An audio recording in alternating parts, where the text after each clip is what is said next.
One bird, isang ibon. Ay, hindi po yun. I saw, nakakita. Lah, hindi pa rin naman yun. Hello, hello. Eto na nga, yung kwento sa ibon na ito, ibong si Maya.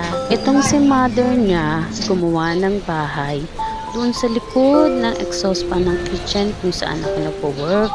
So, in a short story, nahulog siya sa loob ng kitchen. Ay, nahulog siya sa iba pero hindi sa'yo.